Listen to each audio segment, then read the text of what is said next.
Hey everyone, welcome to episode 2 of Monster vs. Monster, where we cross-examine two monsters in an attempt to discover which monster is more efficient to train on in terms of experience and money gain. This episode was a suggestion by Shade Poopy, so thank you to him for that, and if you have a suggestion for a future MvM video or any RuneScape 3 related content in general, leave a comment down below and I'll see what I can do. I'd also like to say sorry to Stripe7 Cronaldo7, who I'm unable to reply to due to the fact that there was no reply button next to your comment, so sorry about that, bud.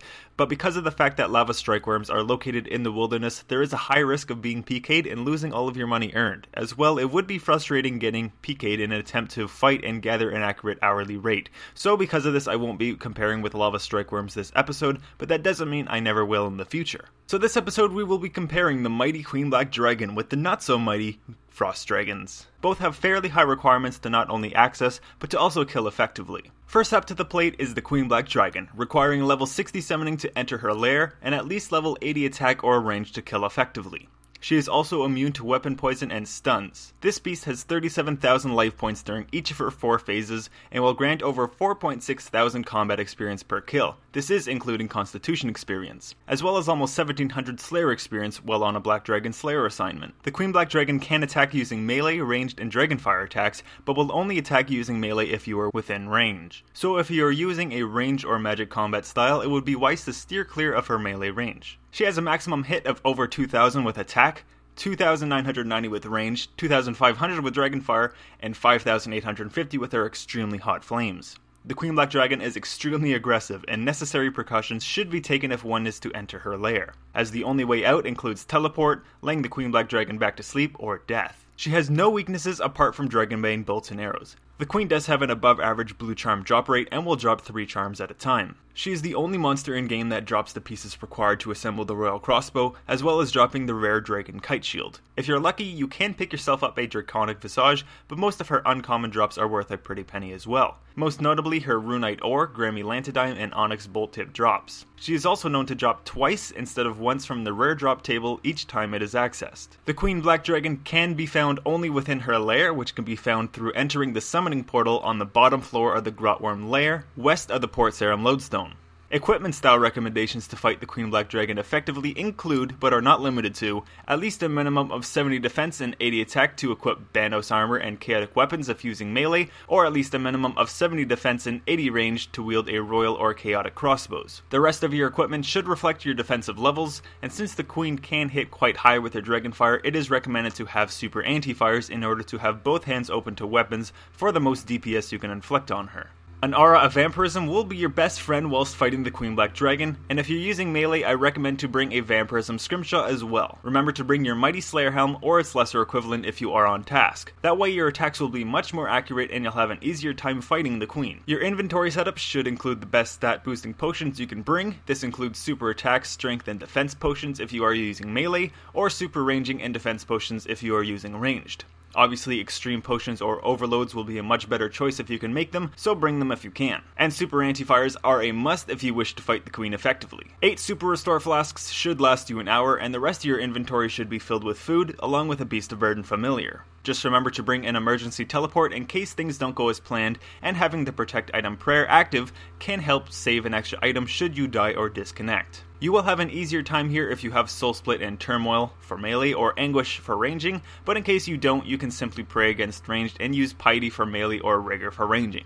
The Queen Black Dragon can commonly drop Rocktails, Ceridome and Bruise, and Super Restore potions, so if you plan on camping her, you can remain here for quite a while, depending on your luck with the food drops. Within an hour, you can expect to make around 97,000 attack experience, 32,000 Constitution experience, and about 39,000 Slayer experience, as well as putting her asleep 23 times an hour, using the equipment I show on screen, as well as overloads and the Turmoil Curse. Obviously, your experience and kills per hour will scale up or down depending on the equipment you use. However, your ease of kills and experience per hour will drastically increase if using tier 90 ranged weaponry with Dragonbane bolts or arrows. The experience per hour you can make here is well below average for such requirements to kill effectively. However, the Slayer experience is quite good if you do take into account how much is rewarded per kill. Still though, not much experience per hour. Apart from experience, you should also expect to make between 5 mil and 6 mil an hour, or more if you fight using tier 90 ranged with Dragonbane bolts or arrows, which is pretty good money wise. There are a few better methods out there for making money, but this is great for a Slayer task. But the real question is, are they better than Frost Dragons? Well, let's take a quick peek at some of the Frost Dragon stats, and then we'll find out.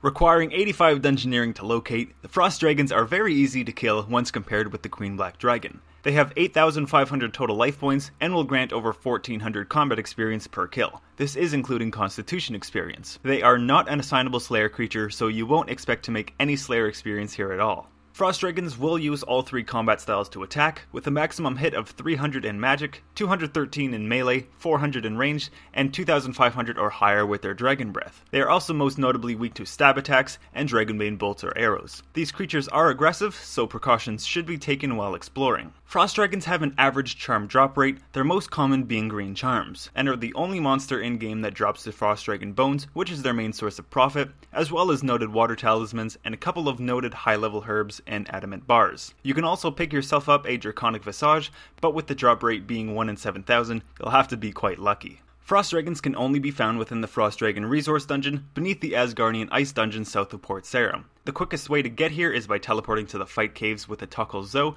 which gives quick access to a bank, and then running north to the Fairy Ring and using the code AIQ. Running north from this point will take you to the entrance of the Asgardian Ice Dungeon. Otherwise, you can utilize the Port Sarim Lodestone and run south until you find the Ice Dungeon. Equipment style recommendations include, but are not limited to, at least a minimum of 70 defense to equip Bandos armor and 80 attack to wield chaotic rapiers. The rest of your equipment should reflect your defensive levels. If you don't own very expensive equipment, just bring the best you own. Unlike with the Queen Black Dragon, your inventory setup doesn't need to be anything fancy, but just keep in mind that you will do more damage per second with overloads or super attack potions as well as the Turmoil Curse. Super anti-fire potions can come quite in hand here, but they aren't needed because you can just use Protect from magic, and it will help significantly reduce the amount of damage you'll take. If you are able to use Soul Split, you won't need to bring any food, just remember to bring some prayer renewal potions and some super restores. Frost Dragons do uncommonly drop sharks, so you can always eat those if you're low on health. Soul Split won't have to be used often, so you can leave it off to conserve prayer points until you begin to get low on health. The Penance Aura can be used to help restore prayer points as well, and with it you should not need to drink any prayer potions or super restores if you switch off your prayers between kills. The only thing to keep in mind while fighting Frost Dragons is that if you don't kill them quick enough, they will spawn a blue orb that will orbit around them and reflect 80% of the damage you deal back at you. Although they can uncommonly drop rune longswords and adamant plate bodies, use of the high alchemy spell is not permitted within the dungeon. Within an hour, you can expect to make around 319,000 attack experience, 105,000 constitution experience, and 0 slayer experience, as well as killing around 293 Frost Dragons an hour using the same equipment I show in the video with overloads and the Turmoil Curse. Obviously, your experience and kills per hour will scale up or down slightly depending on the equipment you use. A great amount of experience per hour, however, you will gain no Slayer experience whatsoever. You will notice that the experience tracker at the top right doesn't exactly show the same values I just mentioned, but I also had my attack style set to controlled, so I took that into account and adjusted the graph accordingly. Apart from experience, you should also expect to make 3.5 mil to 4 mil an hour, or more if you get lucky with the Draconic Visage, which is pretty good money-wise. Most of your profit will come from the Frost Dragon bones themselves, but you can increase your profit per hour if you pick up the more expensive items they drop, such as the rune longswords, water talismans, high-level herbs, and adamant bars. But the question still remains, how do Frost Dragons compare with the Queen Black Dragon? Well, on the one hand, Frost Dragons will grant you a great amount of combat experience per hour, along with a decent amount of green charms. Their money isn't too bad either, but you will lose a decent chunk of your profit if you note the bones with magic notepaper. However, this can be solved by bringing a Beast of Burden and filling them plus your inventory with bones then banking. But on the other hand, Queen Black Dragon won't reward you with very much combat experience or charms, but can be significantly much more money per hour if you are able to kill her effectively.